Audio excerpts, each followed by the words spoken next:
Mira Curiosos! As melhores histórias merecem ser recontadas. Embora existam diversos mitos sobre o que se pode encontrar em um banheiro, a verdade é que ele é um dos poucos lugares considerados sagrados dentro de uma casa. É certamente para lá que você corre no momento do aperto, salvo sempre pelo precioso trono de porcelana. Normalmente, quando terminamos nossa performance particular, o barulho da descarga é a coroação de um trabalho bem feito. Nós estamos acostumados a ver coisas indo por água abaixo, mas e quando algo volta lá do fundo? A experiência pode ser bastante assustadora. Algo semelhante aconteceu com um usuário da rede social Reddit, que compartilhou uma foto medonha tirada por seu tio. Ele estava hospedado em um hotel quando começou a ouvir um barulho estranho no banheiro, parecido com arranhões. Como o ruído não parava, ele avisou a recepção. Os funcionários então removeram a privada para verificar o que estava acontecendo. Quando conseguiram, todos ficaram boquiabertos. A primeira coisa que viram foram duas pernas cabeludas saindo pelo ralo. Elas pertenciam a um rato gigante que tinha subido pelo encanamento. O visitante indesejado ficou entalado e entupiu o vaso.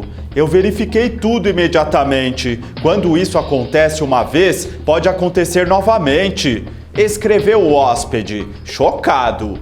Por sorte, tudo aconteceu em um hotel que dispunha de encanadores e não na casa dele. Mas quando você imagina que um animal curioso como esse pode aparecer de surpresa no seu lar docilar, pavor total. Se você for azarado, pode um dia passar por essa situação, sendo surpreendido por um intruso peludo. A causa desse problema é a infestação de ratos na rede de esgoto e sua busca incessante por água e comida. Normalmente, o sistema da privada é feito de tal maneira que impede a entrada de animais. Porém, se a válvula de retenção, parecida com uma portinhola, estiver quebrada ou não estiver presente, ratos podem chegar até o seu bumbum. Para não atrair esses animais desagradáveis, evite jogar restos de comida no seu vaso sanitário ou ralos. Ratos são bichos inteligentes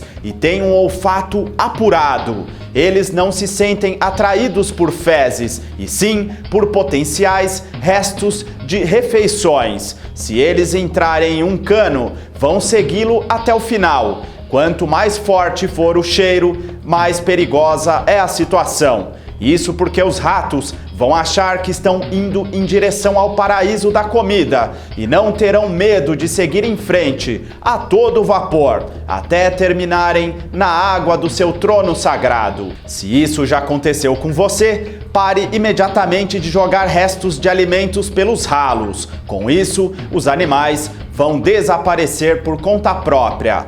Você também pode verificar se sua privada tem a tal válvula, que é um dispositivo de segurança. Caso não, você pode comprar ou fazer por conta própria esta portinhola salvadora. E tem mais, morar em apartamento em andares altos também não é garantia de estar livre dos roedores, pois eles são muito hábeis em escalar qualquer coisa. Já foram notificados casos de invasões até no 13º andar. Ninguém sabe exatamente o que aconteceu com o bicho da foto, mas é provável que ele tenha se afogado. Realmente é difícil imaginar que algo assim possa sair de repente do seu vaso sanitário. Gostou desta informação? Então não saia daqui sem deixar o seu like. Esse gesto simples ajuda muito o nosso trabalho. Inscreva-se no canal e ative o sininho de notificações para ter fácil acesso a todo o nosso conteúdo. Obrigado e até o próximo vídeo. As informações são de Reddit, Não Acredito e Mirror, imagens de reprodução. Edição Mira Curiosos.